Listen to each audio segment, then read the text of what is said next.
Mesdames, Messieurs, bonjour, bienvenue au journal. Ce qu'il faut retenir de l'actualité, l'élimination des mutilations génitales féminines, MGF, d'ici à 2030.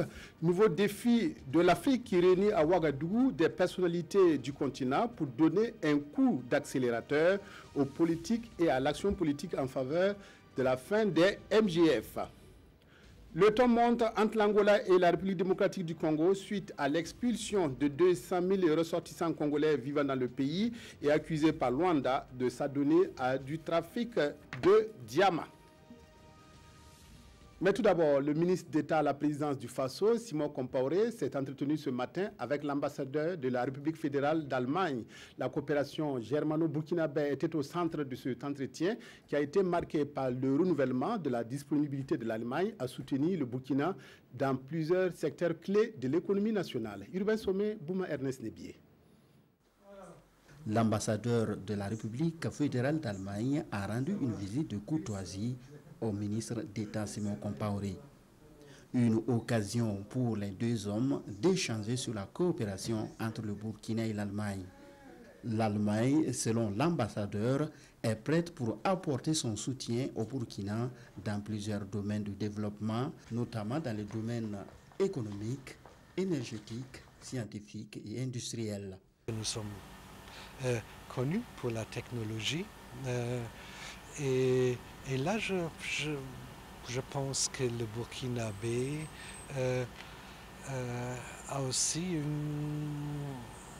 un défi de vraiment de développer ce qu'on appelle des chaînes de valeur.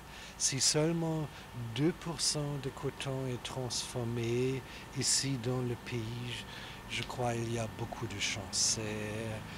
Nous étions invités récemment à la foire de coton, la conférence de coton à Koudougou et c'était un premier pas pour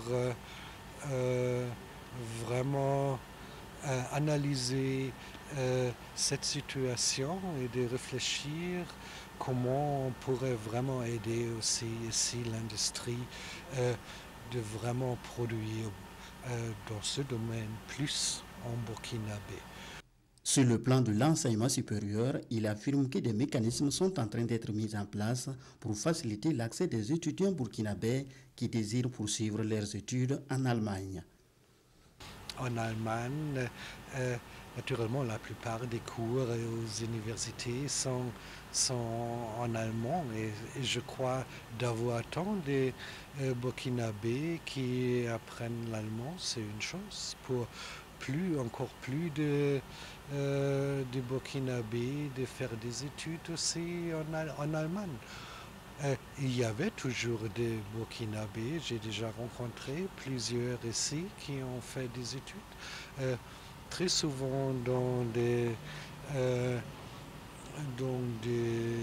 domaines techniques.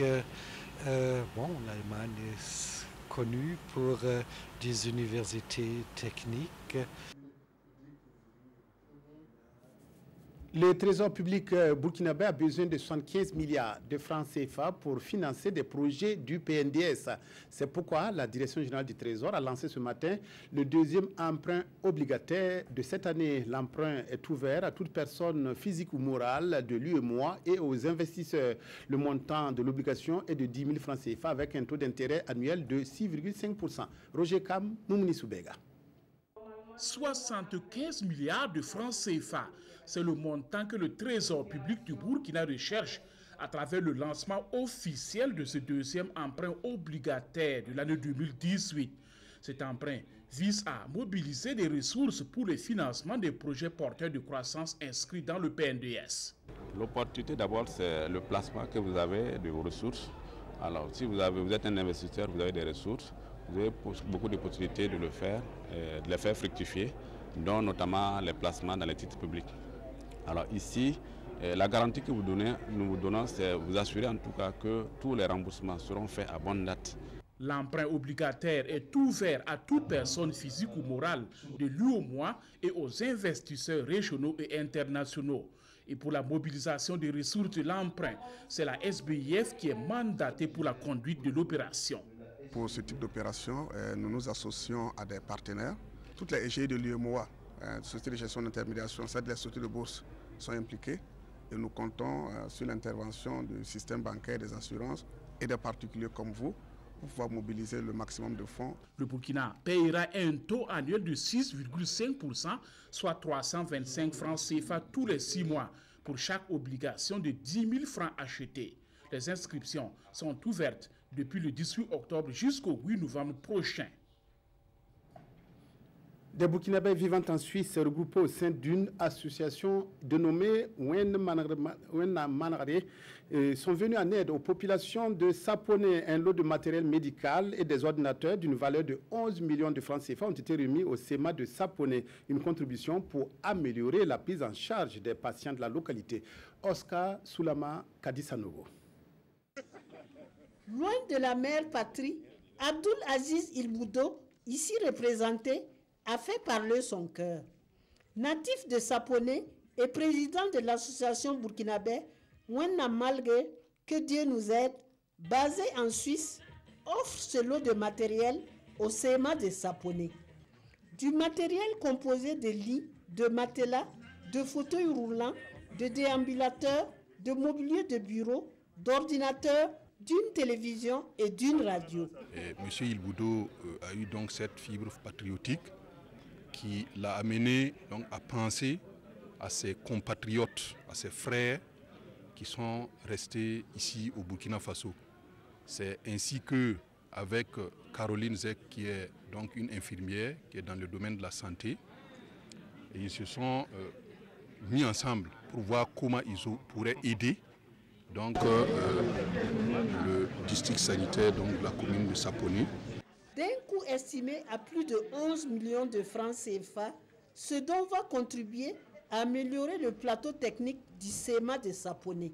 C'est une action salutaire, comme on l'a dit dans le discours, parce que ça vient vraiment renforcer notre plateau technique, ce qui est quand même souvent un problème dans nos différents districts. Et donc, c'est une contribution qui vient aider à améliorer vraiment les conditions de travail donc, des agents de santé. Cette association à but social a vu le jour en 2017 en Suisse, dans le village de montagne de Sainte-Croix. Ce geste a été possible grâce à la collecte de dons en nature et en espèces de l'hôpital de ce village où habitent les fondateurs de l'association et des donateurs privés. Jour J-4, plus que quelques jours pour l'ouverture du Salon international de l'artisanat de Ouagadougou, SIAO, une manifestation qui se présente comme la vitrine de l'artisanat du continent noir. Les artisans burkinabés se préparent activement à prendre part à cette 15e édition. Dans le sud-ouest, à Dano, Adjaratou Ouedraogo, une promotrice du pagne tissé Faso d'Anfani, a réalisé des chefs-d'œuvre qui seront exposés à Ouagadougou à partir de vendredi. Reportage Elvis Tuina, Aboubakar Traoré.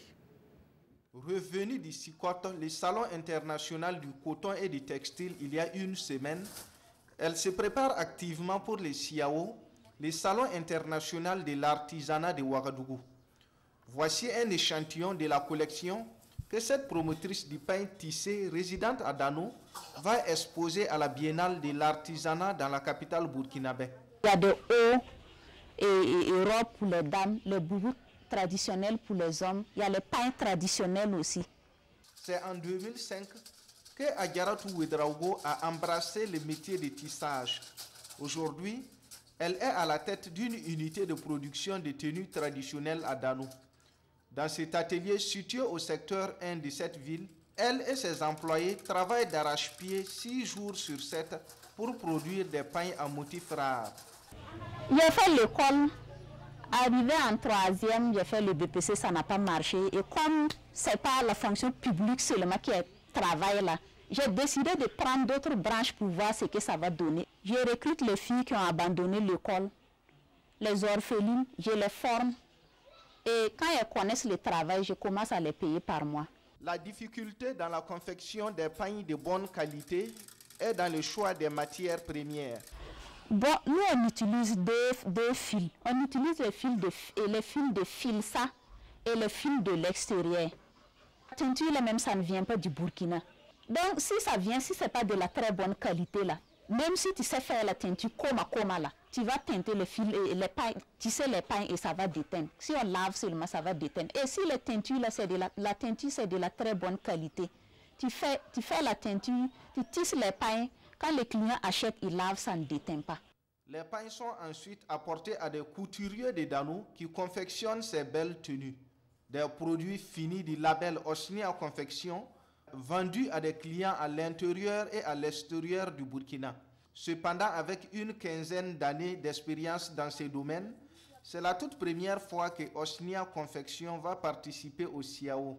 Je suis allée visiter plusieurs fois. Je pense que le CIAO, c'est une bonne initiative. Les pains qu'on tisse dans le sud-ouest, c'est de la bonne qualité, donc on part pour faire la promotion de nos pains traditionnels. La promotrice de Osnia Confection souhaite revenir du CIAO avec de nombreux contacts et surtout des commandes. Depuis un mois, l'Angola a renvoyé en RDC plus de 200 000 ressortissants congolais. Les autorités angolaises expliquent ces expulsions par leur volonté de lutter contre le trafic de diamants. Explication que rejette Kinshasa, qui estime que ces ressortissants ont été victimes de violences.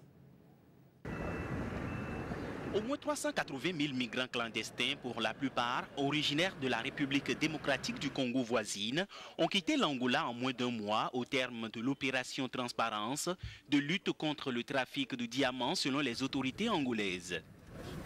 Le ministre d'État et chef de la sécurité présidentielle responsable de l'opération, Pedro Sebastião, a affirmé que des diamants d'une valeur de plus d'1 million de dollars avaient été saisis.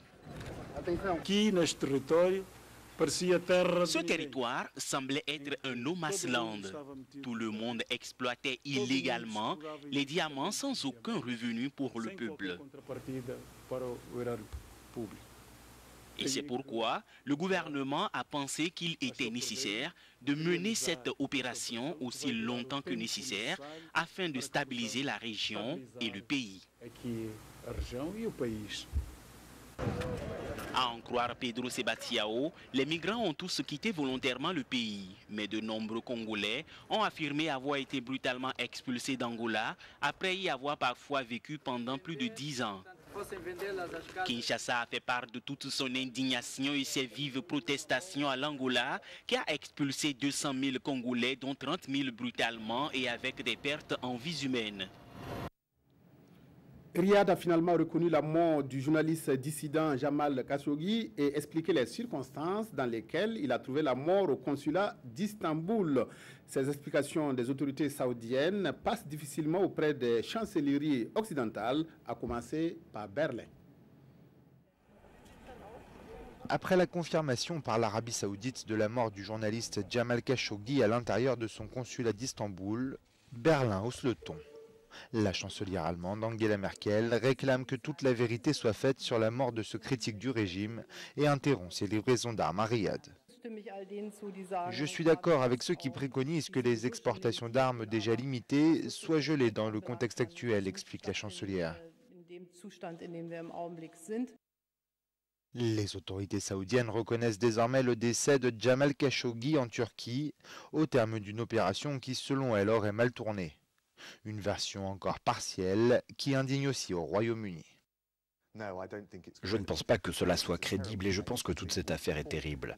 Nous soutenons l'enquête turque et le gouvernement britannique souhaite que les responsables de cette effroyable mort aient à rendre des comptes. La fiancée de Jamal Khashoggi, dernier témoin à l'avoir vu vivant, bénéficie désormais d'une protection policière permanente. Elle avait attendu en vain la sortie de son compagnon venu au consulat saoudien d'Istanbul pour renouveler son passeport le 2 octobre dernier.